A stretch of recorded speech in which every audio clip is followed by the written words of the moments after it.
Columbo won't be seen tonight, so we can bring you a very special episode of The Gen X Files. Welcome to The Gen X Files. I'm Jim. I'm Adam. And today's show is all about Fatal Attraction. Hide your bunnies, baby. Oh, yeah. Yeah, don't cheat on your wife. Well, that's a good, or your husband. Or your husband, yeah. You know. Don't cheat on your husband either. Yeah. The next time we do this, it's going to be the opposite. We're going to do crazy men's Yeah. going after ladies, because it happens just as much. It does. And it's a lot worse. This is a great movie. I had not seen this in a long, long time. It'd been a while, yeah. And I forgot just how amazing this movie is. So good. And such a, the thing that I'm loving about watching these movies is there's such a great time capsule of the era as well. Oh, yeah.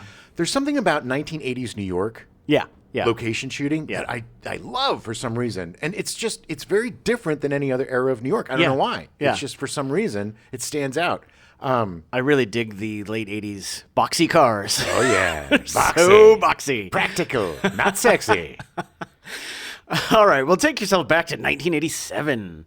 Ooh. January 20th, Terry Waite, the special envoy of the Archbishop of Canterbury in Lebanon, is kidnapped in Beirut and released in November of 1991. Yeah, they had to get rid of him because he kept luring young boys into the cell with candy and promises of salvation. He was kidnapped for almost 5 years. Really? It's crazy. That is. Yeah. Long time.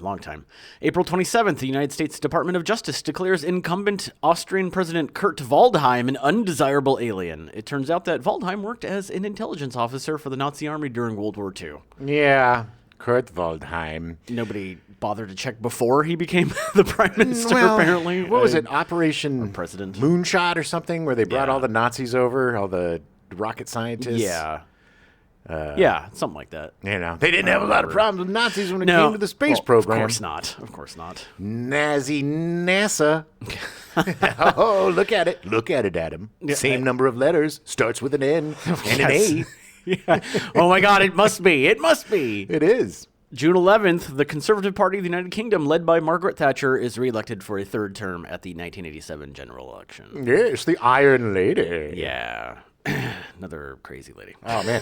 You talk to working class English folk around that time? Ooh, they hate her. Oh, she hates the poor. She was the equivalent of Ronald Reagan. It was fun.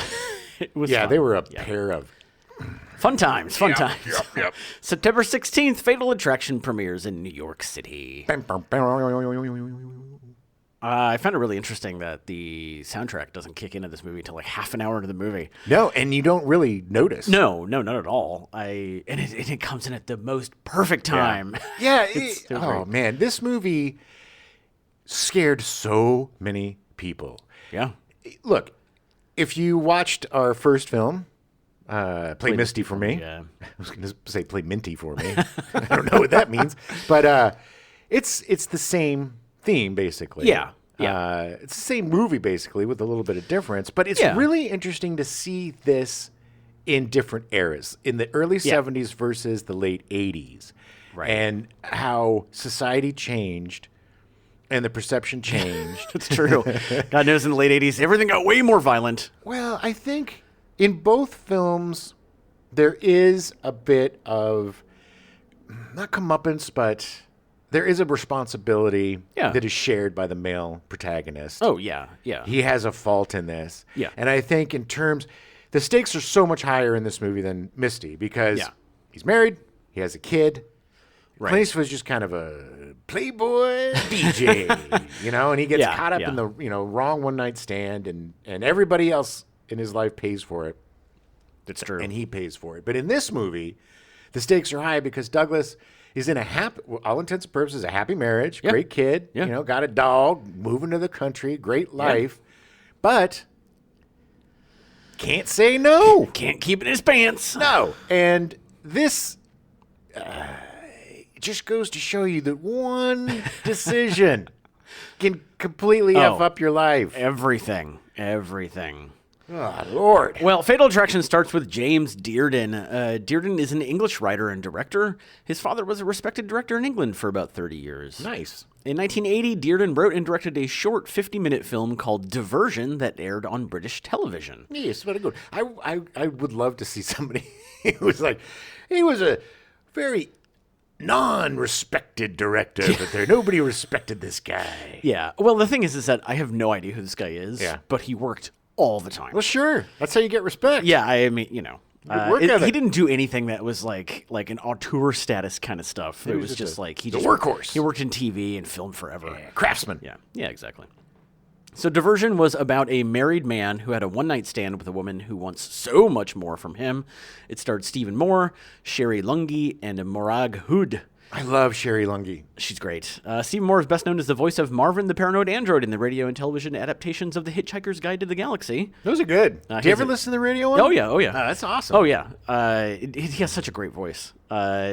Sherry Lungi is best known for the role of Guinevere in John Boorman's Excalibur in 1981. I had such a crush on her. Excalibur. Yeah, she's fantastic. She's a great actor. The Merlin in that movie is my favorite. Guinevere, what are you doing? Morag Hood is best known for playing Natasha Rostova in the epic 1972 BBC television adaptation of War and Peace. Of course she was. Although most people think she was miscast. But, you know. I never saw it. I never did either, and I probably never will, to be honest. It's like 18 hours long. Yeah, I read the book. Oh, did you? Oh, yeah, no. It's a slog, baby. Nope. Oh. Well, I was in a period of time when I really pushed myself to read the classics. Yeah. And I'll never do it again. No. Never do it again because Yeah. I love to read, Yeah, same. but I love to read what I love to read.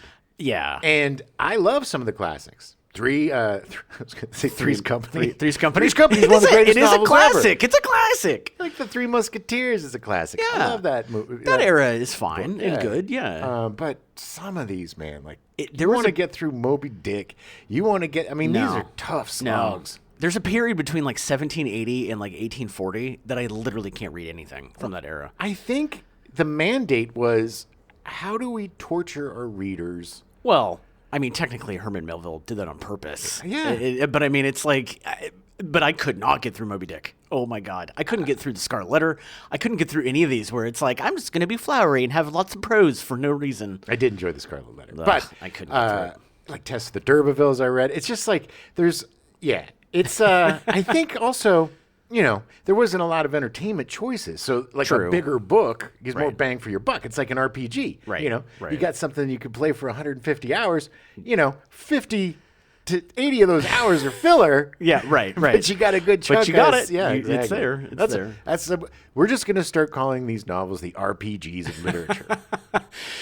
So Diversion, the original film, is available on YouTube in its entirety if you would like to watch it. Yeah, we were going to watch it, We did not. and we didn't. I will watch it at some point. 'Cause I'm curious. Yeah, me too. And I enjoy all of those actors. And after reading who was in it, I'm kind of sad that I didn't watch it. Yeah. So Stanley R. Jaffe and Sherry Lansing became interested in the short film and asked Dearden to develop Diversion into a feature. Nice. Jaffe was the son of Leo Jaffe, who was chairman of the board at Columbia for a very long time. Nepo baby. Yeah, oh yeah.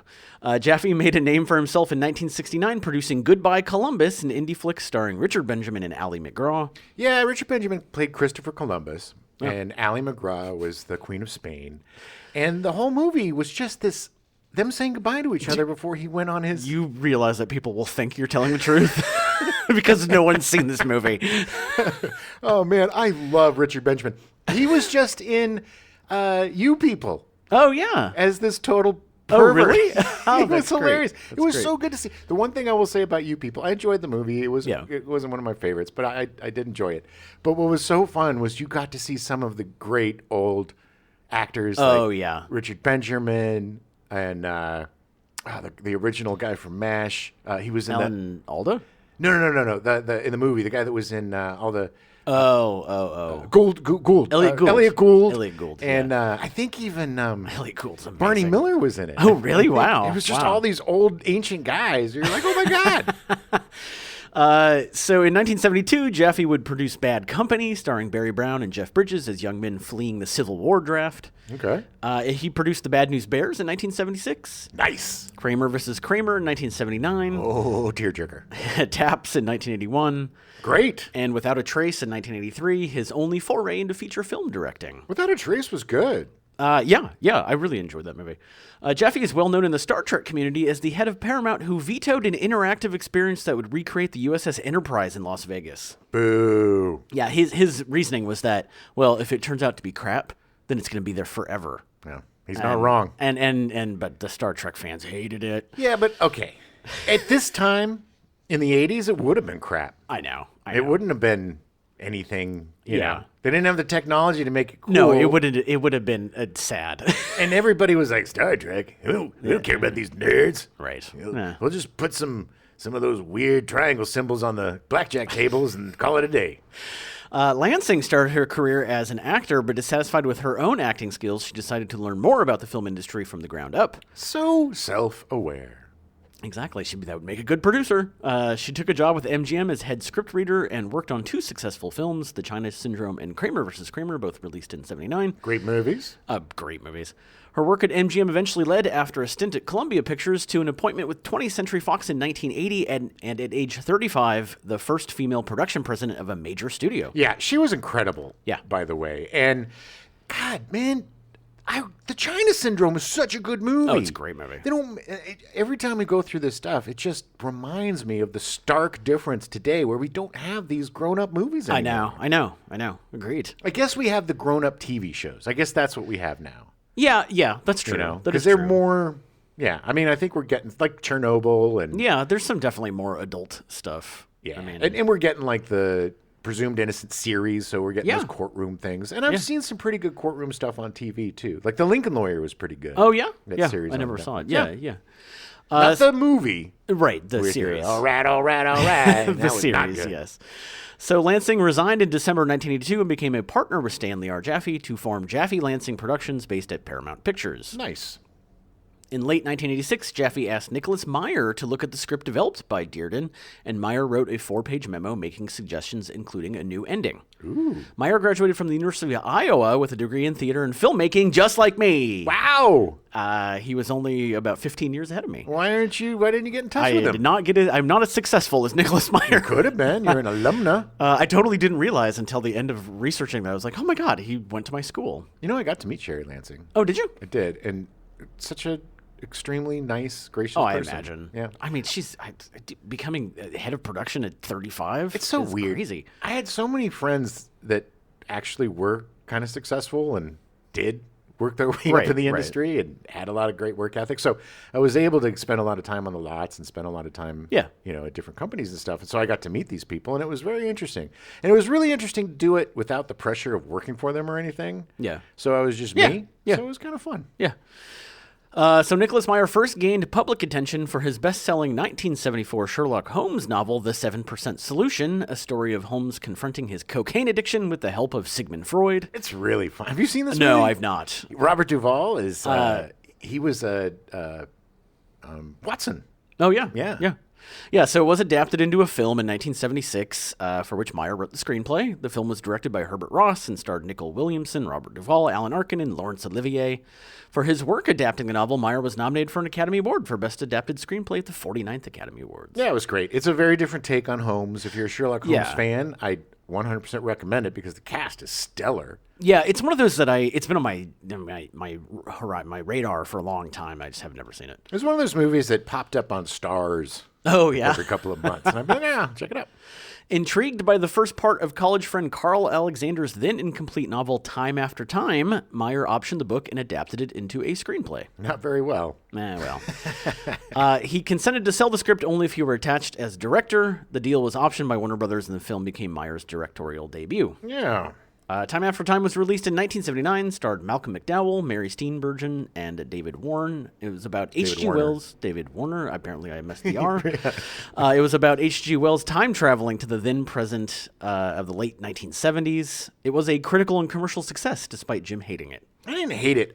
Okay, first of all, I missed misspoke because I was thinking of the Christopher Reeve thinking of the movie. Christopher Reeve movie. I knew, yeah, which I is- don't remember what that's called. But It's that's very not similar good. to Time After Time. Yeah. It's like Something about time. it's after time after After time. after. Time? Instead of time after time, it's after time No, after. I don't think it's after time after. I think it's time.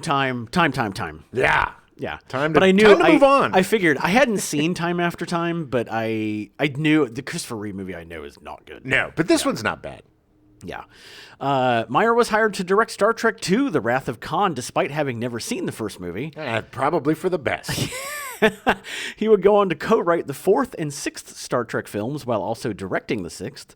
It's very possible the even-numbered Star Trek films are good maxim in film is because of Nicholas Meyer. Well, the even number films are better. I don't know if I'd use the G word. Well, I mean, Wrath of Khan is great. Wrath of Khan is a classic. Yeah. Should have stopped there. I liked the movies. I mean, Okay. I'm not a huge Star Trek fan, so like, I was a pretty big fan as a kid. Yeah. I had all the Mego Oh, yeah, figures, the and I had figures and stuff, the yeah. plastic bridge action set. oh, nice, That, nice. that like I think folded into a carry case or something really cool. They all were Yeah, like, yeah. They all did that. I hated Star Trek. Hated it. It was the most boring, god awful piece of crap I've seen as a child. And as a child, it angered me. It angered me. Wow. Loved 2. 2 is one of the best sci-fi Yeah. films. Not even Star Trek. I'd put it up there as a great action, yeah. fun film. 3, fine. Yeah. 4, good. The one that I really like the most, I think, and I don't know the name of it, but it's the Shakespearean Klingon one. Oh. Yeah, I don't know which one It that is. opens up with the assassination on the Klingon ship, and they shoot all these people in zero gravity, and then these big globs of purple blood. Oh, wow. And then the gravity comes on, and all bloop, Oh, and all flops flops down. down. Oh, such a perfect opening. Nice. So there are some good Star Trek movies. There's some Sure. few and far between. Meyer would also direct The Day After in 1983, the TV movie about a nuclear attack on America. Meyer was nominated for an Emmy Award for Best Director for the TV film. Yeah, of course. It scared the crap out of everybody. It's such a great movie, a great series, miniseries, I guess, whatever. It was very scary. Well, it should be watched again. I think people have become very cavalier when it comes to Oh, yeah. nuclear annihilation. I mean, we're at in the most unceremonious reveal, like the biggest nerd. It's so funny. I watched the reveal of the Doomsday Clock, right? Yeah. How many minutes to midnight we're at 90 seconds to midnight. We're the closest we've ever been to complete annihilation. And I watched the dramatic reveal of the clock at 90 seconds, and the 4 poor nerds that they had do it, they were just so uncomfortable to be up there. Wow. And it took any sort of gravitas away because they're all just like, Right. Anyway, we're all going to die. Yeah, I went through a phase of reading apocalyptic novels when I was in middle school, like Alas Babylon and On the Beach and stuff. So The Day After was right up my alley. Oh, yeah.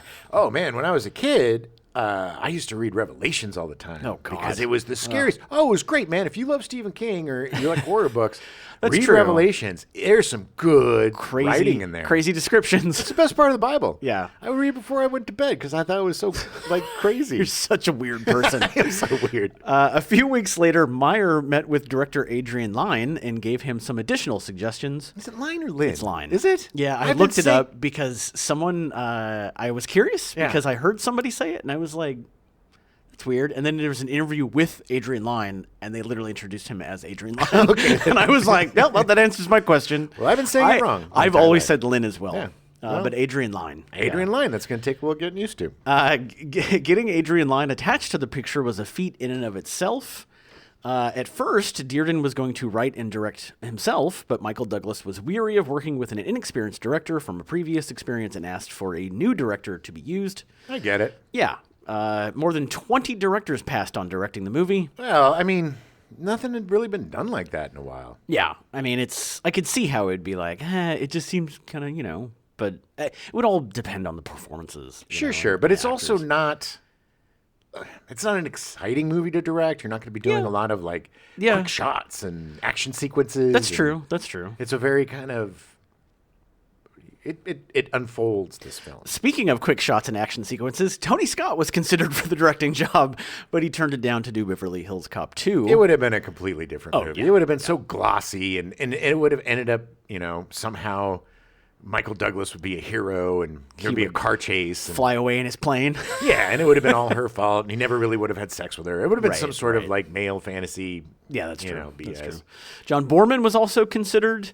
Great director. Great. He would have been great for this. John Carpenter was interested, but felt it was too close to play Misty for me in past. Mr. Integrity. Yeah. I love him. Well, he's like, the story's already been told, so Yeah, I love him. Which, it's fine. Tells his own stories. Brian De Palma agreed to direct it, despite sharing the same concerns that Carpenter had, which got Paramount to greenlight the film, but he refused to stay on the project unless he could replace Michael Douglas, thinking that Douglas was not right for the part. I don't think he was right. I agree. Look, I enjoy a lot of De Palma's films. They're very Hitchcockian. He's a huge Hitchcock devotee. yeah. And he's got some really cool opening sequences, and he's a bit of a gimmick filmmaker. Yeah. To me. Yeah. And as he progressed to like Snake Eyes and stuff, Yeah. he was just a gimmick. Right. It director. lost all the actual auteurness. Yeah, there wasn't a Yeah. lot of soul to his stuff. Right, It was very visually interesting and pleasing, Right. but he's not a great actor's director, in my opinion. Right. And that's what this film desperately needs. Yeah. Lansing and Jaffe had a loyalty to Douglas, who was the first actor to express interest in the part and who himself had experience as a producer. So, to keep Douglas on the project, they released De Palma. That was a good choice. De Palma has since admitted that he was wrong about Michael Douglas in the part. They had feared Paramount would cancel the project, but instead they merely delayed the start of production, which had, at the time of De Palma's departure, been just 10 weeks away. Good Lord. Yeah. That's not a lot of time for pre-production and rehearsals. Well, I think he had done a bunch of pre-production and then was released. Okay. Yeah. Lansing and Jaffe had good reason to keep Douglas on the project. Douglas had received the rights to One Flew Over the Cuckoo's Nest novel in 1971 from his father, Kirk, who had acquired the rights to the novel in 1962. Kirk Douglas. I give it to you, son. Kirk was hoping to play the lead himself, but was deemed too old. What? I'm not too old. I'm maybe- Kirk Douglas. It should have been made in 1962, maybe. Yeah. He's a great actor, too, by the way, Kirk Oh, Douglas. he's great. Nicholson would go on to win the Academy Award for playing the part. Michael ended up winning an Academy Award for producing when it won Best Picture in 1976. An amazing movie. Oh, great movie. Such a great movie. Absolutely And Chucky's in it. Oh, yeah, that's right. Yeah. Good old Brad Dourif. He's love him. fantastic. Best role he's ever done. Yeah, he was. as Oh, the he was stuttering, fantastic in that. Yeah. Oh, Billy. Poor Billy. great- Poor Billy. In 1979, Douglas both produced and starred in The China Syndrome, co-starring Jane Fonda and Jack Lemmon, about a nuclear power plant accident. That's another one that just scared the F out of everybody. I Well, remember that. It didn't take long because the 3 Mile Island accident took place 12 days later. It was so serious. And the producers were like, okay, this is awful, but oh my God, I can't believe it. This is going to be so Our good for the numbers movie, are but going to this be is so awful. much higher.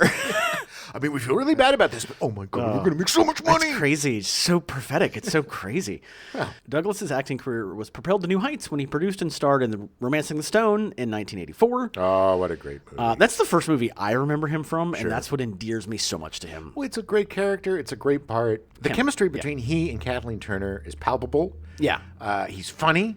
He's so charming, Yes. and he's just so It was fun to see because he played such serious parts. Even Mm-hmm. going back to his real debut, which was The Streets of San Francisco with Carl Malden, Right. which was a great show. But he was always so serious, Michael Yeah, Douglas. yeah. And to see him playing kind of a goofy, Yeah. he was like an incompetent Indiana Jones. he was. He just tried really hard. He tried hard and he lucked into things a Yes, and it was just a career-defining performance Oh, yeah. that took him to a complete different trajectory. lot. It's why I love Michael Douglas. I Why will most of us do. watch anything he does. We don't love him because of the China Syndrome. Yeah. It also reintroduced Douglas as a capable leading man and gave director Robert Zemeckis his first box office success. Nice. The film also starred Danny DeVito, a friend of Douglas since they had shared an apartment in the 1960s. Yeah, they worked together. They were such good friends. I want a sitcom of Michael Douglas and Danny DeVito living together. I think that it would be absolutely amazing. It could be animated and they could do It would be voices. amazing. But yeah, like they not only did these movies together, but they did War of the Roses with Kathleen Turner again. A great movie. It was such a dark comedy, turned so many people off, but I love that movie. I was way too young when I saw that. Oh, it was so good. But you could tell the way they were. I mean, in the interviews with those guys at the time and stuff, they just love each other. Oh, yeah. That's my favorite thing is friendship. I know. I agree. It was followed a year later by a sequel, The Jewel of the Nile, which Douglas also produced. It wasn't as good, Nope. Yeah. But getting Douglas for Dan Gallagher was a challenge as well. They considered a slew of actors for the part. He said, "I won't be ignored as Dan." The laundry list of actors considered for Dan are... Christopher Reeve, Dan Aykroyd, Jim Belushi, Nicolas Cage, Chevy Chase, Kevin Costner, Robert De Niro, Harrison Ford, Mel Gibson, Tom Hanks, John Hurd, Kevin Kline, Steve Martin, Rick Moranis, Bill Murray, Jack Nicholson, Al Pacino, Dennis Quaid, Arnold Schwarzenegger, Martin Sheen, O.J. Simpson, Sylvester Stallone, John Travolta, John Boyd, and Bruce Willis. Okay. Pretty much everybody that Pretty was working in Hollywood at the time. I think Kevin Kline would have been perfect for this part. Kevin Kline would have been great. I would have loved to see him in this part. I think it would have been a career-defining moment for Steve Martin. I think he would have done really well in this. I think it would have completely changed the trajectory of his career, and he would have been brilliant at it. Okay. Selfishly, I would have loved to see O.J. Simpson in it for the irony coming up in the next few years from that show. But yeah, I mean, so many of these guys were bad. Christopher Reeve would have been great. Dan Aykroyd, interesting choice. I think he might have been able to pull it off.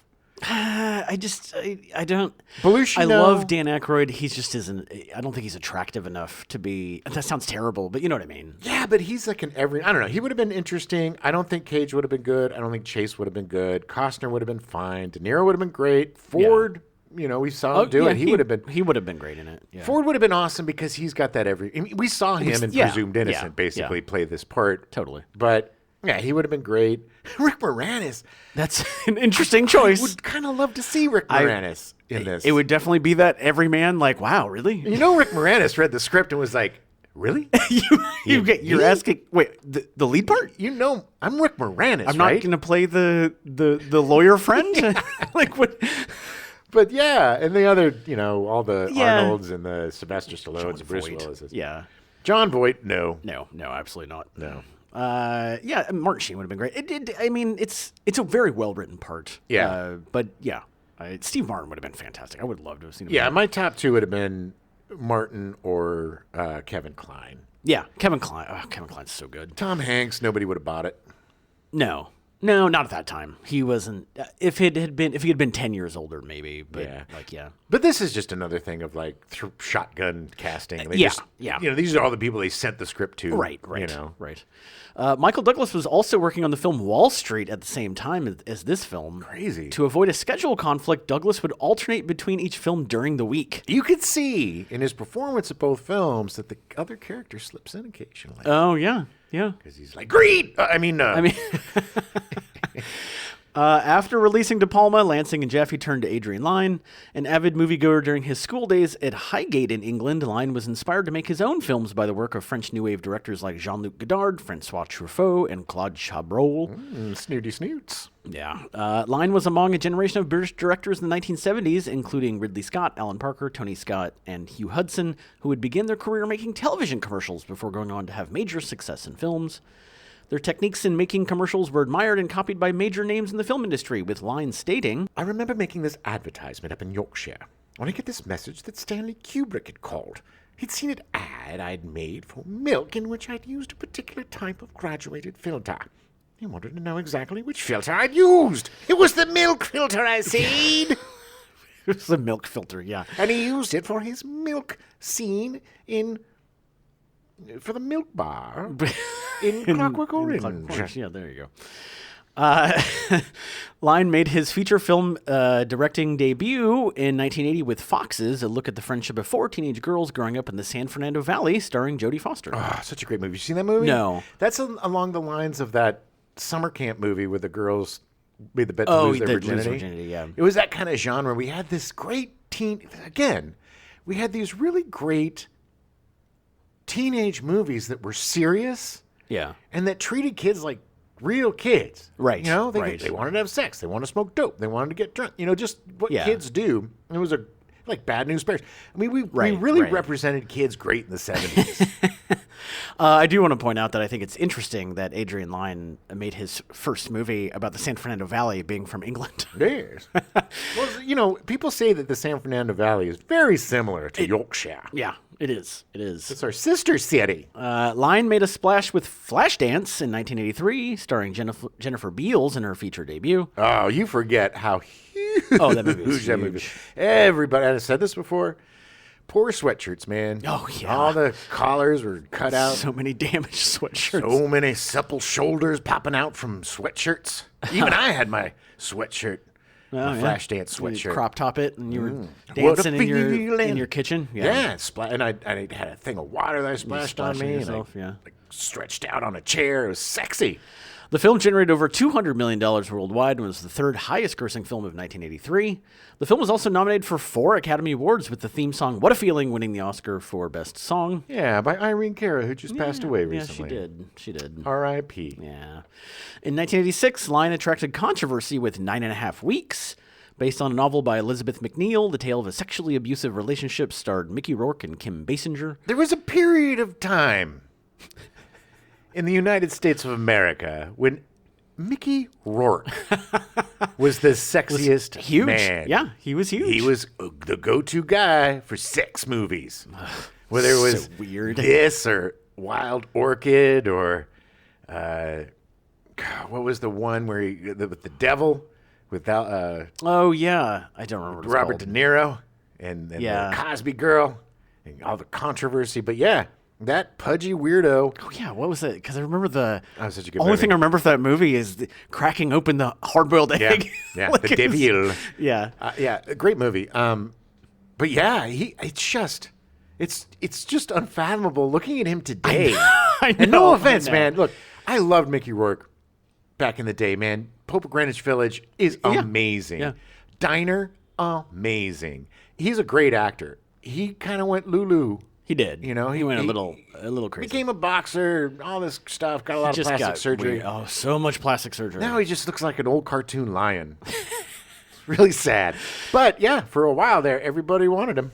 Although considered too explicit by its American distributor and cut for U.S. release, it became a huge hit abroad in its unedited version. I've never actually seen 9.5 Weeks. You can leave your hat on. That was the whole thing. Wow. You can leave your hat on. That was the song, and she did a little strip dance. Oh, yeah. Producers Sherry Lansing and Stanley R. Jaffe both had serious doubts about casting Glenn Close because they did not think she could be sexual enough for the role of Alex. Barbara Hershey was originally considered for the role. Great. Yeah. She would have been great. Great actress. When Glenn Close's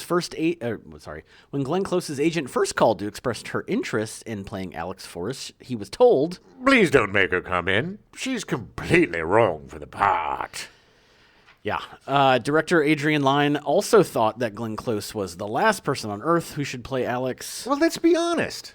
I mean, to It's this a- point, yes, all of us Yes. would have said the same thing. You know, Yeah. the mom from The World According to Garp, I know. or whatever nerdy pants from The Big Chill. I don't Right, remember. I right. mean, she was just always played these forthright, obnoxious characters. So other actresses considered for the part of Alex Forrest are... Oh, good Lord! Take a deep breath. It is about 3 times as long as the men. Here we go. Elizabeth Shue, Sharon Stone, Sally Field, Gilda Radner, Emma Thompson, Rosanna Arquette, Christina Baranski, Ellen Barkin, Kim Basinger, Jennifer Beals, Candice Bergen, Jacqueline Bisset, Kate Capshaw, Stalker Channing, Cher, Jamie Lee Curtis, Beverly D'Angelo, Gina Davis, Allison Doody, Julia Louise-Dreyfus, Christine Ebersole, Morgan Fairchild, Carrie Fisher, Jennifer Grey, Melanie Griffith, Mary Gross, Farrah Fawcett, Jodie Foster, Linda Hamilton, Daryl Hannah, Goldie Hawn, Holly Hunter, Amy Irving, Olivia Newton-John, Diane Keaton, Cheryl Ladd, Kelly LeBrock, Jessica Lange, Jennifer Jason Leigh, Kay Lenz, Heather Locklear, Amy Madigan, Madonna, Kelly McGillis, Bette Midler, Debbie Moore, Lena Olin, Catherine O'Hara, Jennifer O'Neill, Annette O'Toole, Michelle Pfeiffer, Annie Potts, Kelly Preston, Mimi Rogers, Isabella Rossellini, Meg Ryan, Susan Sarandon, Jane Seymour, Ali Sheedy, Sybil Shepherd, Helen Slater, Sissy Spacek, Mary Steenburgen, Meryl Streep, Kathleen Turner, Sigourney Weaver, Raquel Welch, and Tuesday Weld. Wasn't Yeah. she a little old at the time? Yeah. Okay, so basically every working actress. And one I did leave off that I forgot to put back in was the actual original was Diana Ross. They were Really? trying to get Diana Ross to play the part. That would have been good. She's a good actor. Yeah. Did you ever see Lady Sings the Blues? No, Oh, no. great movie. Yeah. Judy Davis, Barbara Hershey, Miranda Richardson, and Deborah Winger were the first choices to play Alex Forrest to audition for the part. Judy Davis would have been righteous. Yeah. Out of that. And Barbara Hershey would have been good. Miranda Richardson, and Deborah Winger, great. But I think out of those, Judy Davis would have knocked it out of the park. Yeah. Elizabeth Shue had to turn down the part because she'd already agreed to star in Adventures in Babysitting. Too young. Yeah, she would have been too young. Sally Field turned it down after reading the script because she didn't think anyone would buy her playing the antagonist. I agree, but I also think it would have been a career-defining. It would have been interesting. It would have been amazing because, again, like Steve Martin, if you had honestly, if you had Steve Martin and Sally Field, everybody would be like, oh, this is going to be really fun. You would have chocked the crap out of everybody, especially Sally Field boiling a bunny. She could have pulled it off. She's a good actor. Amazing. Olivia Hussey was offered the role of Alex. She's good. She was in. She did a good job playing Norman Bates' mother. In, in one of the sequels to Psycho. Was it 2 or 3? I think it was 2. That with Henry Thomas was playing the young. Oh no. That was 3. Yeah, and Hussey was his mom. I think so. That might have even been 4. Maybe there's so many. I watched the first 3 during Halloween, and I think it's 4 because I don't remember the Henry Thomas in any of them. She just sued. They were not. The sequels were not very good. I don't know if it was recently, but or was this, she sued. Olivia Hussey, because she was in Romeo and Juliet when she was underage, and they said they weren't showing any nudity, and then they did, and so she just sued her and her male co-star sued. Yeah, I remember when our English teacher showed us that movie, and she was such. She was not my favorite teacher, but I remember she was like, "Okay, there is a scene in this movie. Oh God, that has some nudity. I will not tolerate any hoots, nor hollers, nor any sort of disruptions to the film. If you make a disruption during this scene, you will be immediately sent to the principal's office and expelled." I remember watching this in class. They didn't tell us any of this, but it was just kind of like, oh. Like, I remember I was looking around going like, wait. Yeah. There's boobs. What's going on? A lot of tents pitching in that room. Yeah. You don't show young men. The most cruel thing to do would be to show that movie and be like, all right, everybody get up. And yeah, I know. It was a great version of Romeo and Juliet. It was done really well. It was. She was fantastic in it. They both were. They both were, yeah. So when she read the screenplay and came across the rabbit in the boiling pot sequence, Hussey, who also works as an animal rights activist, was so disturbed that she quickly turned the role down. I get it. Yeah. So up to this point in her career, Glenn Close had played warm, fuzzy Earth Mother women and been nominated for Oscars 3 times. Yep. She was nominated 3 years in a row for Best Supporting Actress in The World According to Garp in 1983. Excellent performance. The Big Chill in 1984. Great performance. And The Natural in 1985. Again, great performance. She was great. All deserved. Well deserved. I think she gets a bad rap. I love Glenn Close, but she's a very severe-looking woman. And and the parts that she plays are fairly severe. Yeah. Or they have like a tinge of obnoxiousness to them. Right. Because she's very good at playing human characters. Yeah. And finding, we'll get into it with the research, but she does the research and she's really good at inhabiting these characters. Oh, yeah. And a lot of the characters she's played aren't the most likable characters in the world. And I think she gets a bad rap for that. And that just shows what an amazing actress she is. Yeah. Well, she was amazing, but not enough to win any of the Oscars. Unfortunately, she lost all 3 times. Yeah, because people have preconceived notions about poor Glenn Close. In fact, over the span of her career, Glenn Close has been nominated 8 times for Academy Awards and has lost every time. Her and O'Toole? Peter O'Toole. Yeah. She's tied with Peter O'Toole for the most nominated actor that hasn't won. Again, Peter O'Toole. I know. I don't agree. get it. I don't get it. She's also been nominated for 2 BAFTAs, 13 Golden Globes, winning 3, 14 Emmys, winning 3 times, and 10 SAG Awards, winning twice. Nice. Golden Globes, sham.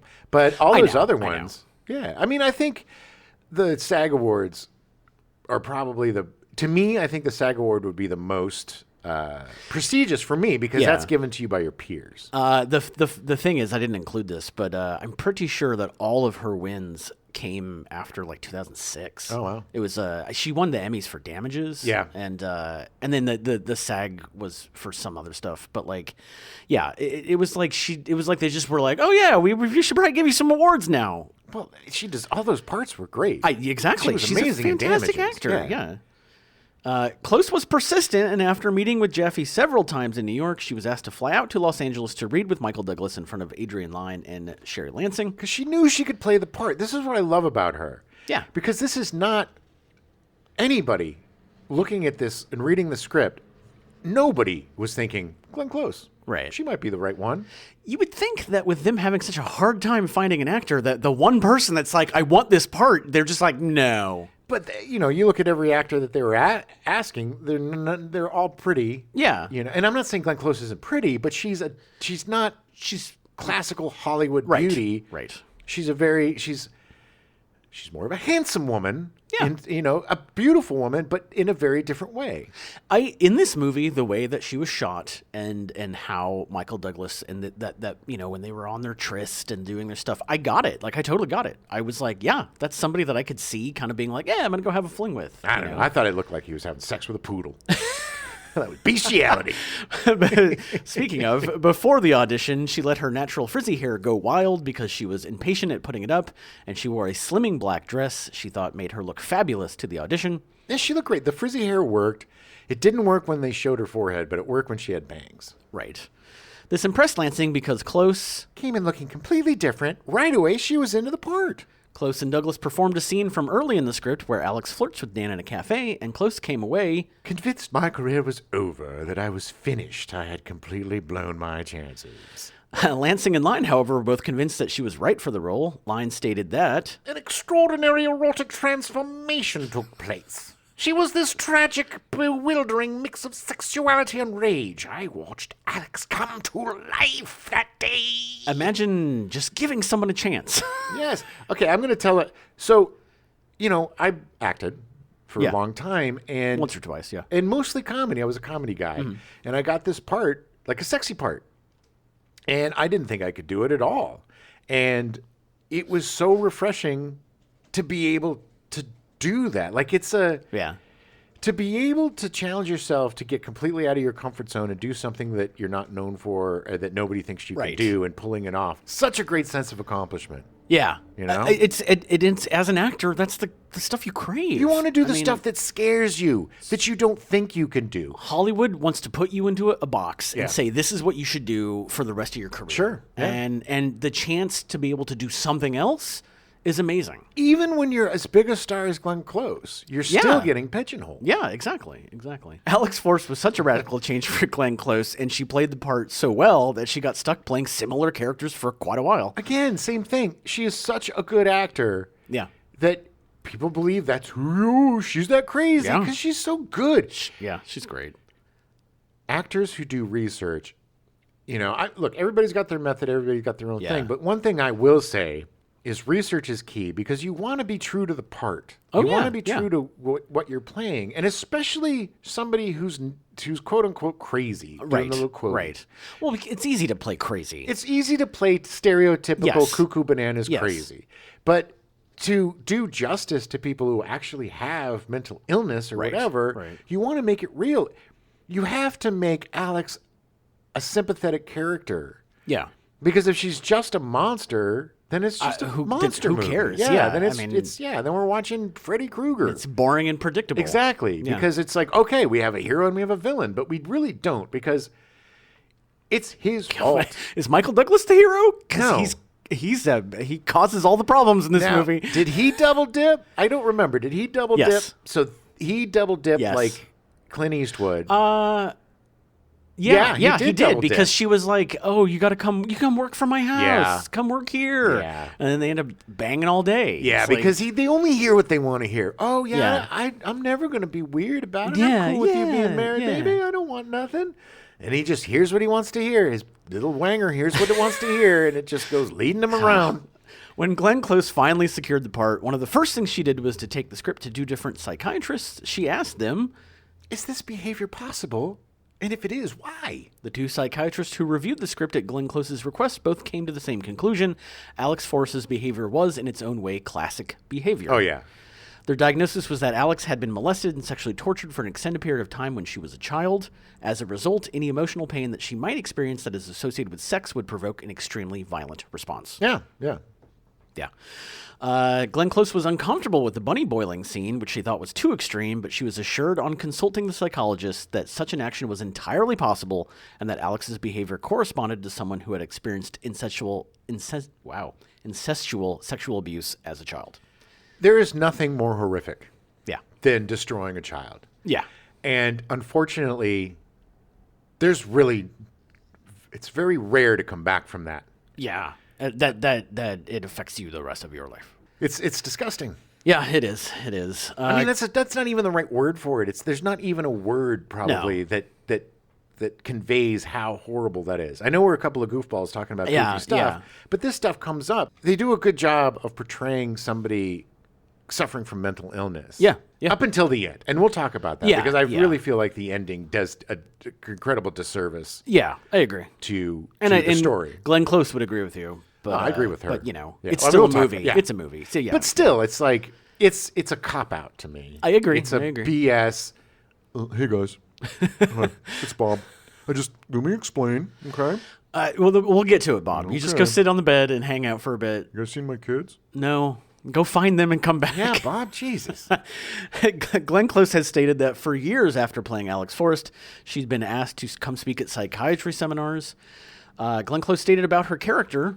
I just wanted a character that would demand more of me. I'd never played a character who was supposed to be sexy. I knew I could do it. They were so sure I was wrong. They didn't even want me to read because they were embarrassed. Yeah, and they're wrong. They were all wrong. Yes, and So, she I mean, proved them wrong. She did. To the point where she couldn't stop getting parts like this. Exactly. It just goes to show you how incredible of an actor she is. Yeah. And you know what? Always listen to Glenn Close. Yes. They cast Ann Archer as Beth Gallagher, Michael Douglas's wife in the movie. She is the daughter of actors John Archer and Marjorie Lord. Oh, I've had such a crush on her. She's so... Oh, that was the first thing. We're watching this movie together, and the first thing I said to Jim was, why would you cheat on her with Glenn Close? Sure. And it's terrible because Glenn Close is amazing. But like, and like I said, the movie proved me wrong. Like I kind of understood, and I was like, oh, okay, I see the allure of Glenn Close and all this. But Ann Archer was just so pretty. Yeah, but he's been... Look, you eat steak for 20 years, you get tired of your dick, buddy. That's what they say. So then you go out and eat trash. Yes. Oh, no, Glenn Close isn't trash. She's more like, I don't know. She's like a hot, I am spicy... just very anti-cheating. I think we all are. Well, not everybody. On the show, we are. Not Dan Gallagher. No. I won't be ignored, Dad. John Archer's real name is Ralph Bowman, but won a radio contest where he won the top prize, an RKO contract in the name of John Archer. So he kept the name John Archer for the rest of his career. It's an awesome name. I just find it odd that he literally won a prize, and the prize was you have to change your name to become a star. Yeah. Yeah. Look, Ralph Bowman isn't as cool as John Archer. No, I agree. Marjorie Lord is well known for playing opposite Danny Thomas on The Danny Thomas Show for 8 years, from 1956 to 1964. Yep. So Archer was born into the business. Yeah, Nepo baby. She was declared Miss Golden Globe in 1971, helping hand out the awards at the ceremony. Yeah, I wonder how she got that job, Mommy and Daddy. Nepo baby. But they all are. That's the whole point of the Miss Golden Globe. It's always the daughters of some stars. And this entire industry is nepotism. Oh, it is. It is. Let's not kid ourselves. No, it is. That's why you and I are not successful in Hollywood. Not Nepo babies. Yeah. She made her film debut in 1972 in The Honkers, starring James Coburn. Yeah. It was a Western comedy. So there was these... so The Honkers was about this cowboy named Johnny Honks. Yeah. And the reason why they called him Johnny Honks is he would come into towns and he would go straight to the saloon and straight to the saloon dancing girls and go honkity, honkity, honkity on their breasts, which was extremely, at the time it was considered kind of funny. But if you watch it now, it's a little bad. It's been bad taste. Funny enough, the movie is actually about a bunch of geese. So I'm just kidding. I don't know. He would go honk the geese. No, honkity, honkity. Archer was originally a Christian Scientist, but she and her husband have been members of the Church of Scientology since 1975. Nice lateral move. Between 1982 and 86, she was a spokeswoman for Applied Scholastics, the literacy training organization sponsored by the Church of Scientology. This broke my heart. Same. I did not know that Applied Scholastics was funded by the Church of Scientology. You would be surprised at how many things are funded by I know. Scientology. Anything that's anti-psychiatry, Yeah. anti-psychotropic drugs, anything, pretty rational. Kind of self-help. Yeah. Yeah. Any sort of thing that doesn't make you put your hands on a couple of joysticks to test your thetans. I remember growing up applied scholastics. I had no idea. Neither did I. It's very disappointing. Her son Tommy was the head of the Church of Scientology's Celebrity Center International in Los Angeles. Archer continued to appear in feature films, including Good Guys Wear Black in 1978, starring Chuck Norris. Chuck Norris. Which movie of Sylvester Stallone's was that a ripoff of? I think it was I don't remember. I know I've seen Good Guys Wear Black. I don't remember. I think it was a Western, so I'm sure it's a ripoff of a Clint Eastwood movie. Maybe, yeah. Paradise Alley in 1978, opposite Sylvester Stallone. And Hero at Large in 1980, co-starring John Ritter. That was a really fun movie. Did you hear? No, Hero I've at never Large? seen it. I'm not BSing. Yeah. So Hero at Large was one of the first pretend superhero movies. Oh, where really? John Ritter pretends to kind of be a superhero, and they're not sure if he's crazy or not. Oh, and Archer, yeah, it's a fun movie. Okay. It was one of those movies that played constantly on HBO. yeah. At the time. Also, I want to point out one of my favorite performances of hers, which is in Robert Altman's Shortcuts. Oh, yeah. The story of her husband and his hunting buddies finding a dead body. Oh, yeah. It was a Really great good. story, and she is fantastic. She's a fantastic actor. This is why I hate to know anything about actors that I love, because it just disappoints me. And look, in my opinion, there's really no difference between Scientology and any other religion. No, They all have their own belief systems that make them feel better about stuff. But I will say Scientology seems to be very abusive towards its members from what I've seen. And, Right. Well, and I will say that having not known she was a Scientologist until this is good on her, because, she's not running around screaming about it and, trying to convert people. Well, that you know of. Well, I think I would have heard about it. Her big break was in Fatal Attraction. Archer continues to act and can most recently be seen in the miniseries The Dropout about Theranos. Oh, nice. And Elizabeth, whatever her name is. Elizabeth Theranos. Is that what it is? I think so. No, it's Elizabeth something else. Yeah. Elizabeth not Moss. That's not right. Anyway, it doesn't matter. It's about Theranos. We all know what that was. Ellen Hamilton Latson. If you don't know what it was about a botched bad. It was blood. about a lie. Yeah, a lie about testing your blood. About testing blood, yeah. It's great. You watched The Dropout, didn't you? Or No. not? Oh, okay. Which one was it? No. That was the fiction one. No. You The saw one with the Amanda documentary. Seyfried? Yeah. No, I wanted to because I heard it was really good. But I watched the documentary. It was fascinating. Yeah. Her voice and the way that she talked and the way that she figured out her voice was really weird. Ellen Hamilton Latson was cast as Ellen Gallagher, the daughter. In 1986, her mother read an article in the paper about an open casting call for a new untitled Adrian Lyne film. They were looking for girls ages 6 to 8, and prior acting experience was not required. Nice. Ellen's family had never considered getting her into the business, but she was just about 6 at the time, and it sounded like a fun thing to try. That sounds fun, Mom. Let's do it. She competed against over 1,000 other girls, and despite not having the look, Ellen's natural talent won her the part of Michael Douglas and Ann Archer's daughter in Fatal Attraction. She was great.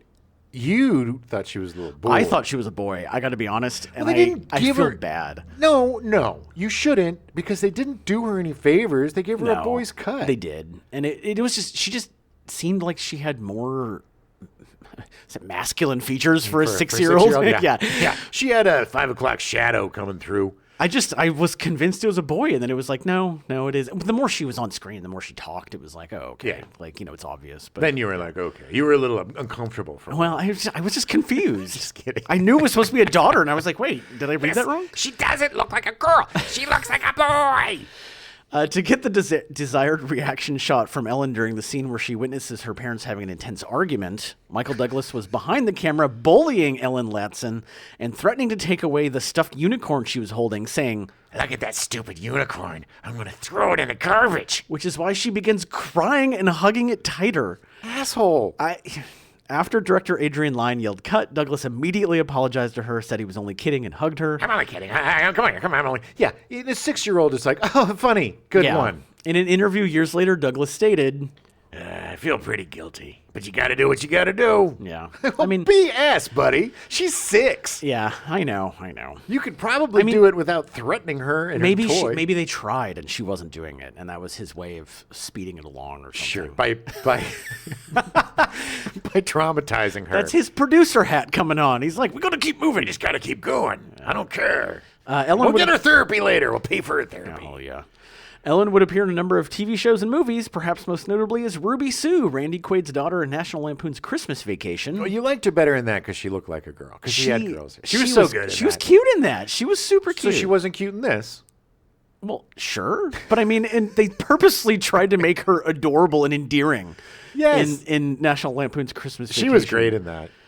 She's the one that mistakes Chevy Chase for Santa Claus. You and Santa then- Claus. And then he buys the toys for them because of her and all that stuff. She got these little axe hands. She did. She was. You old Santa She was great in Claus. it. Yeah, she was great. After going to boarding school in Vermont at 15, she ended her acting career. Her passion for acting never went away, and now runs a podcast about being a child actor. Ooh, I'd like to listen to that. Yeah. Stuart Pankin was cast as Jimmy. Oh, I love me some Pankin. Pankin started his career in TV, most notably as Bob Charles on 46 episodes of Not Necessarily the News from 1983 to 1990. I love that show. Did you ever watch that I show? did. Later on, so like I don't know if the quality had declined or whatever, but I didn't watch very much of it. It was one of the first news parody shows. Right. And I think it was on Showtime or HBO. Was HBO? It was one of those two. I think it was on HBO. yeah. Yeah. But it was hilarious. And because it was on cable, they got away with a lot of stuff. Right. And Stuart Pankin was just a ball of crazy energy. Like he always is. I mean, the guy, for like a big guy, Yeah. that guy's got a lot of physicality. He's great. And he's usually funny. He's usually Yeah. playing because he's so goofy and he's so funny looking and he's so goony and funny acting. yeah. That he's always like in sitcoms and stuff. And to see him play, it was so cool to see Yeah. him play like the best friend role. Yeah. And do it great. Oh, and it was so believable. Yeah. Like I totally bought the fact that they knew each other for a long time and they were good friends. I just love seeing really over the top comedic actors pull in like a really grounded, awesome performance and continue to get to do that because right. most comedians are really good actors Yeah. because they're so effed They up. have great timing. I mean, well, okay, yes, they're effed up. That's one reason, but they have great timing. One of my favorite performances of Robin Williams was this tiny part in Dead Again, directed by Yeah. Kenneth Branagh, Yeah. where he played this psychiatrist who was just so effed up that he couldn't really do it anymore, and he sat in this freezer in this like restaurant or something, and Kenneth Branagh would have to come talk to him, but he was weird. just so affected. It was such a dark and awesome part. Wow. And I've never forgotten that. It's Wow. not a great movie Yeah. because for me, Kenneth Branagh as a director is very Shakespearean, and Yeah, that doesn't translate well, like the over the top whatever. Sure. And he's gotten better, and this was one of his first non-Shakespeare things, so it was a little bit right. theatrical, but it's well worth seeing because it's an interesting movie about reincarnation. Yeah. Yeah. Sins of the past and stuff. But Interesting. But it's definitely worth seeing for Okay. Robin Williams' performance. Okay. It is All right. unbelievable. He's great. He was great and everything. Stuart Pankin would appear in 45 episodes of The $100,000 Pyramid from 1986 to 1981. He was very energetic. He was. I'm sure he was great on the show. 20 episodes of Super Password between 87 and 88. Yeah, he was a game show guy. He was. He played the voice of Earl Sinclair for 65 episodes on the TV show Dinosaurs from 1991 to 1994. Yes, the dinosaurs version of The Simpsons. Yeah, which is has the greatest ending to a TV show ever. Yeah? Where they heavily imply that they all die. Because a meteor comes around? Yes. Not the baby. They heavily imply it. It's not. Yeah, anyway. Not the baby. It's super weird. It's super weird. Pankin continues to act in TV, film, and does a lot of voiceover. Good. He looks great, too. I saw a picture of him. Yeah. He looks good in his 70s. He's so good. Yeah.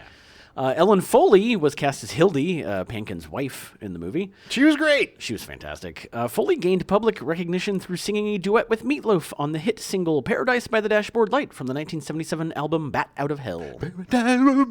I hate Meatloaf. You do. I hate Meatloaf. I can't stand his You don't music. like Mikey O'Day? No, I do. I greatly dislike Meatloaf. Oh, I love Meatloaf. I Well, was he's proven. dead. I was proven right. So whatever. What do you mean? He became a dick. He became Did he? huge. Oh yeah, he became hugely conservative. Oh no. Oh, you didn't know that? No. Oh yeah, he was a huge Trumper. Yeah. He was great in Fight Club. Yeah. Sure. That was the broken clock. Yeah, that's a bummer. Foley's part was recorded individually and in one take with Meatloaf present in the room so she could sing in character, which is impressive. Yeah. Although Carla DeVito, who toured with Meatloaf in support of the album, is featured in the music video, DeVito is lip syncing to Foley's vocals. Yeah. Phony. I had no idea. She's released 5 solo albums. I didn't know that she was. Really? Yeah. Her best-known television acting role is that of Billy Young on Night Court for season 2, after which she was succeeded by Marky Post as Christine Sullivan, who had been Reinhold Weege's first choice for the public defender. Yeah, I like Billy though. I thought she was great. Yeah, Post was unavailable while under contract on the television series The Fall Guy, which is why she couldn't do the part. Foley was reportedly let go from the series because producers felt her relationship with star Harry Anderson was more like that of a brother and sister than as potential paramours. Yeah, which was interesting because it wasn't the same old agree. crap. I agree. Although Marky Post was great in the show. Of course she was. But- we but all love Marky. I love. This is what I know Ellen Foley for, Yeah. and like she was fantastic. She's always great. Apparently, as of the mid-2000s, she teaches voice at the Paul Green School of Rock Music in Manhattan, New York City, New York. Nice. Yeah.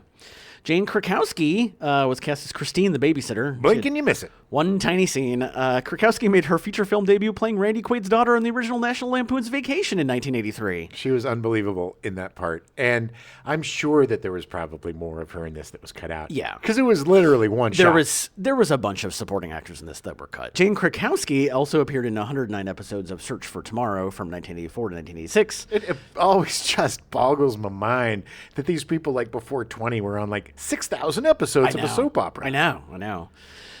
She obviously, as you can tell, had a very long career. She was in Kimmy Schmidt and amongst other. She was in 30 Rock. I mean, yeah. like she was in a ton of stuff. She's Like, amazing. Also, soap operas were the acting school of yeah. the 70s and 80s. Oh, yeah. And that's where everybody learned how to And if you get their marks. you were an actor in New York in the 80s, you were in a soap opera. Yep. And if it was the 90s, it was Law and Order. That is true. Fred Gwynn also appeared in the film, but most of his scenes were cut. Another very quick blink and miss it. I love Fred Gwynn. He's so good. God, he's got the greatest voice. That's Fred. Herman Munster. The Munsters, yeah. So the original ending had Alex committing suicide while dressed in white and Dan being arrested for her murder. It was changed when preview audiences felt that Alex was not brought to justice. This ending still appears in the Japanese release. It's so much better. The ending was reshot in the worship room of the Unitarian Church in Mount Kisco, New York, for 3 weeks in July of 1987. The decision to reshoot the ending garnered mixed reactions from the cast and crew. Director Adrian Lyne initially disliked the idea, but agreed to do it after a Paramount executive offered him $1.5 million. I think it's wrong. I will not do it. I will not compromise my art. I'll give you 1.5 mil. I will do it. I will do it tomorrow. When are we going to schedule the shoot? When Ann Archer learned of the news, she was flabbergasted and immediately burst into tears. Well, that's not good. She probably had to go get her thetans taken care of. Glenn Close was staunchly opposed to the idea and even refused to take part in it. Good. I get it. According to co-producer Sherry Lansing, Close felt sympathy for Alex, a woman battling mental illness, and fiercely resisted cliches about another female psycho. Good for her. Yeah. Because this is the frickin' Jaws ending. This is the frickin' ending of Friday the 13th. This BS. I know. The monster's dead and they rise up. It was just BS shock value crap. It was definitely Hollywood executives deciding they needed to have a snappier ending. It completely discounted the rest of the movie, in my opinion. Like It turned her into just a crazy person. Because I don't know if boiling a bunny is really messed up. Yeah. But the leap from that to murder, Yeah. I don't know. It's pretty.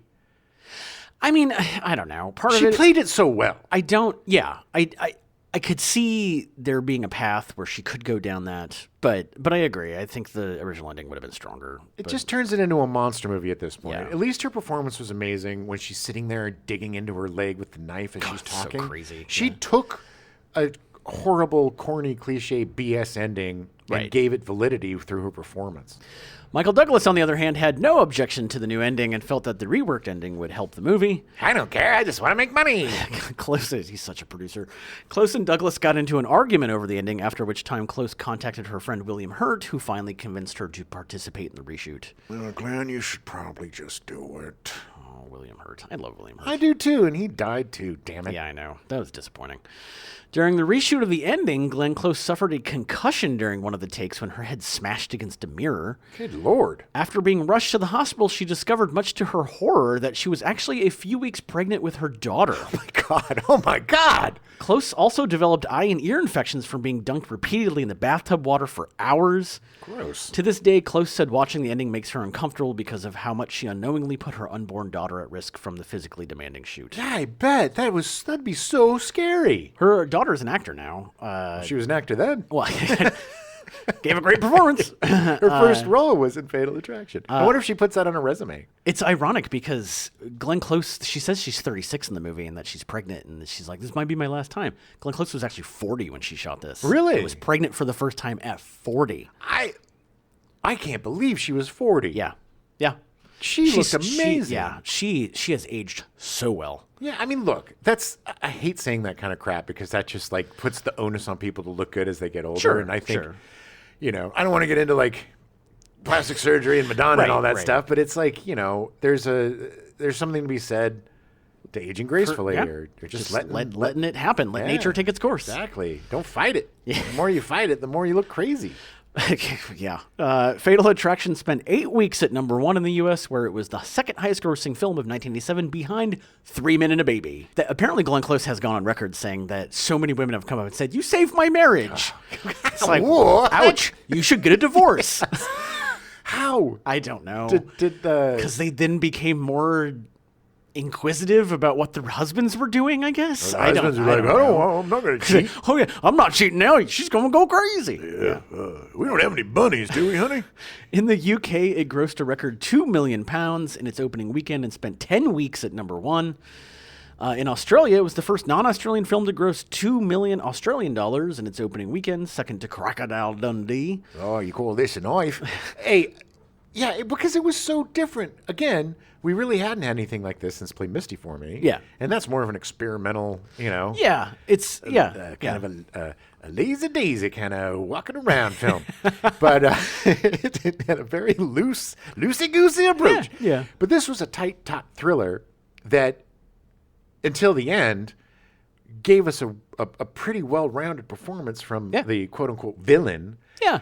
And it was more of a psychological study about what happens when you make the wrong choices. Yes. And how your choices not only affect you and your family, but affect the psyche of this woman. Right. Right. In my opinion, this is all his fault. Of course. All of it. Her death, everything. Because look, nice guy who stayed around when she manipulated him by cutting his wrists or whatever. What else is we going to do? Oh, I'm out of here. Bleed to death. I don't know. He could have. Right. But there's no... But yes. It's like, he's not that kind of guy. But still, it's like even in Play Misty for Me is different because he wasn't married. He had like a on and off again girlfriend, and he, was nice to her and took care of her when she tried to kill herself or whatever. She was obsessed. But this is different because he's married with a kid. She knew he was married. Right. And he was just looking for something easy peasy. Yeah. And, was stupid enough to believe that he could just have this fling and with no repercussions and just go right back to his life. But, there's always going to be other people. Right. Well, and that's what I love about this movie is that it's about Glenn Close's character punishing him for making that choice. Well, yeah, but also in her mind, he led her on. Right. He pushed her buttons. She's not a whore. She's not, I'm not that kind of person. Right. Yeah. I mean, it's manipulative. She's like a spider pulling him into the trap. Right. And then as she's eating him, being like, well, it's your fault. But still, it was a much more nuanced version of this story, I think. Right. Up until the end. Right. And then like, and it needed, to be honest, it needed the Hollywood ending. But well, that's why it was so successful. Yeah. Because it gave the audience the moment of cheering of killing the villain. They And needed the comeuppance. Yeah, it's not unfathomable to think that she's going to try to kill the wife. Well, I guess that's not what I'm mostly upset about. I guess what I'm most upset about is her popping out of the water like Right. Jason Voorhees. Yeah. You know, and then Yes, having the that's wife have to definitely- shoot yeah. her, you know, Yeah. which is like the ultimate revenge. Right. It's just, it takes such a great movie and gives it such a crap last few seconds. Right. Like, I'm cool with her showing up. I'm cool with her digging into her arm. I'm Yeah. cool with the stuff that she said. You know, you're replacing Yeah. me. You know, her delusion is so much that she feels like she's the wife. And that Yes, yes. that Ann Archer's the Is imposter. yeah. And that, you know, she's keeping her from having her life. Right. But the truth is, Ann Archer murdered a pregnant crazy woman. Well, we don't actually know if she was pregnant or not. I think she was. I mean, she could have been, but to me, I don't think she was. But Yes. I mean, yes. especially given the ending of the movie, I would think that she's not. I think if it had been with the original ending, I would believe more that she was pregnant. Well, in the original second ending, the last line was going to be Ann Archer. She shoots and goes, "I shot you in your baby." Baby. Prepare to be aborted. Yeah. yeah, that was the second one.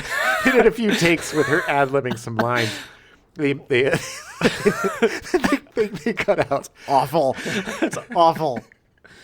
Oh, Lord. God. Okay. Well, it went on to gross $320.1 million worldwide, making it the year's biggest film. Juggernaut. Huge. These outliers, these films that come out of nowhere and dominate, like this or Flashdance, these films that you don't think have any sort of business being these Right, gargantuan hits. I love these. Yeah, Because yeah. and especially at this time, these successes gave us great films. Right. Because Hollywood was smart enough to trust their audience and be like, oh, we can make these films. Yeah. And they will make money. Yeah. Then they stopped making money, and then they were like, well, let's just do superheroes. Well, they stopped making money because they started to get real bad. Yes, of course. And they were all like Cinemax versions of this. Yeah. You know? Yeah. We'll just throw in more sex, and it'll be fine. And there were 1,000 copies of this movie. And And I would say the disservice to the movies that followed it, because obviously it proved these could make money. Right. So they made more of these, but I think the new ending was the linchpin that made them bad, because Yes. everyone then goes, oh, well, they're crazy. They're just crazy. Yes, exactly. It made it all crazy lady movies. Yeah. Oh, these crazy ladies. And it's and you know, these victims, these poor male victims of circumstance. Oh my goodness, these poor guys. Wow. She obviously must have tricked him into sleeping with her. Yes, well, she is asking for it. What did she do? You know, it was this whole kind of like Yeah. male-dominated BS. But I think we're due for something like this. But I want to see a twisty. I want to see this done in the opposite, other because way. I don't think I've seen like a there's Well- there's like Sleeping with the Enemy in different movies The, of the TV show You, definitely. yes, Yeah. but that is more. It's very nuanced stalker, Yeah. serial killer Right. kind of thing, more than Yeah. just somebody who has mental issues being triggered by Right, a relationship, and then we seeing what the repercussions of that is. Yeah. I think are they remaking this? They will. It was nominated for 6 Academy Awards for Best Picture, Best Director, Best Actress for Glenn Close, her first Best Actress nomination. Nice. Best Supporting Actress for Ann Archer, her only Academy Award nom. Best Screenplay based on material from another medium for James Dearden, and Best Film Editing. Unfortunately, it didn't win any of them. Really, and no Best Actor None. for No, not for Michael Douglas. Interesting. Nope. and no Supporting Actor for Stuart Pankin. No. It was also nominated for 4 Golden Globes. It was shut out there as well. It is going to be remade on February 24th, 2021. It was announced that Paramount Plus planned to reboot the film as a series. It would be written by Alexandra Cunningham and Kevin J. Hines, and produced by Cunningham, Hines, Justin Falvey, and Daryl Frank of Amblin Entertainment, Stanley Jaffe, and Sherry Lansing. Interesting. Okay, They're coming back. Okay. Cunningham was a producer and writer on Desperate Housewives, along with writing for NYPD Blue and Rome. All right. I love Rome. Rome was great. And the Desperate Housewives actually is not bad. It got bad by the end. The but first it was couple of good, the seasons first were couple very seasons, interesting. Yeah. On November 11th, Lizzie Kaplan was announced to play Alex Forrest in the new series, and Joshua Jackson joined as Dan Gallagher. I'm in. I'm down for that. I think they're both really good. Lizzie Kaplan's amazing. Lizzie Kaplan is unreal. They're unfortunately they canceled the Castle Rock show, the Stephen King show. yeah. And she did a season where she played Annie Wilkes Yeah. for Misery. And so good. God damn, she was amazing. And Lizzie is so funny. She was so great on Party Down, and she was so True great. Blood, she was great. Yeah, she's versatile, and she's an amazing actor. On that Showtime series, the about sexuality. Oh, yeah, the one with Clive Owen. No. Oh no, I'm thinking of a different one. No, this was the one with her and Michael Sheen. And Oh yeah. About the sex researchers. Right, Yeah, right. yeah. I don't remember what it's called. I don't either. Sex researchers. But anyway, Yeah. Lizzie Kaplan is physically impossible for her to turn in a bad performance. Right. And she is perfect for this part. Yes, Perfect. yes. And Joshua Jackson too. He's from He's from Dawson's Creek. right. Yeah. He's a very underrated actor. He was great in Fringe. He was also, I didn't watch it, but there was another show like about cheating people Oh, that he yeah. was on Yeah. for a while. Well, he was on. I think he's on the. I don't know if he's still on it, but the Vampire Diaries. I think he was on for a long time. Yeah. I don't know. I never I, watched did, it. I never watched. It's a WB show. I never watched it. But I think he's great. He's perfect for this part because he's got that kind of Michael Douglas, that feel to him where he's just kind of an everyman, you know? he's charming, and he's like, I'd buy him as a guy that could potentially make a mistake and pay for it. I'm against remakes for the most part. Yeah. Reboots, but I do like these television versions of this. Yeah. Like, I'm looking forward to the television version of Presumed Innocent. I'm looking forward to the television version of this because I think it's a different medium. It's a different way to tell the story. You can expand upon it. Yeah, and you can get such deeper into characters. it's more of a novelization Right. of the story, and because I think a straight movie remake, it's going to be garbage. Yeah. But this is something where they can really kind of creep their way through, Yeah. and build and build and build. And if they have a good director and it looks like they have a good team going on, Yeah. I'm looking forward to this. I'm down. I'm ready. Yeah. I'm curious to see it. I'll be excited to watch it. And Yeah. Paramount Plus has been doing some pretty great stuff. So like I'm really curious to see. It seems like it's gonna be shepherded pretty well. So Yeah, I've been watching their 1923, which is excellent show. Helen Mirren. It's so cool to see Helen Mirren and Harrison Ford together again. Yeah. After Mosquito Coast. yeah. Well, that's all I got. So That's a lot. Yeah, it was fun. It's such a great movie. An amazing movie. This is a great double feature with Play Misty for Me. Yes. If you want to, get yourself, this is perfect for your Valentine's. Get yourself some wine and some dinner, something, a little adult, maybe some, I don't know, tortellini or some sort of pasta dish, with a salad or something, maybe a nice garlic bread to go with it, a couple bottles of wine, and get your freak on. Watch some Crazy. It's going to be fun. And it's also really interesting to watch the same kind of story told in different decades. Yeah. And how the time that these stories were told in affects the way that they were told. Right. And they're different enough that it's not like you're watching the same movie, but they're No, same no. enough that it's a great double feature. in Yeah, my opinion. thematically they fit together very well. Right. And next time you're thinking about doing the do with some dirty stranger, Don't. don't. Just don't. Think about your family. Think about that person sitting at home and how much it's going to affect them. Exactly. Like 30. Look, let's be honest. It's going to be about what? 2 minutes of fun, if that. Yeah. And then For a lifetime of misery. Yeah, exactly. So keep it in your pants, people. All right, we'll be back next week. We're starting our Steve Martin short month. Steve Martin Shorts. So excited about Yes. Oh, we're going to go into these amazing comedic geniuses. Yeah. Geniuses. Geniuses. Yeah. And it's going to be a lot of fun.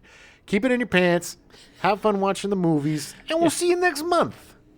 Crazy rich chick. I thought that was Jane Krakowski. That is Krasinski? Jane Krakowski. I am so confused. Jane Krakowski is from Kimmy Schmidt, and she Okay. was in this movie. Okay. Who are you thinking of? Did I say Jane Krasinski? You said Jane Krasinski, who I don't think is a real person. So that's not the Malcolm. That's Jane Kasmerick. All right, I've had a stroke. All right. On. We now return you to your regularly scheduled programming. The Jeffersons. Already in progress.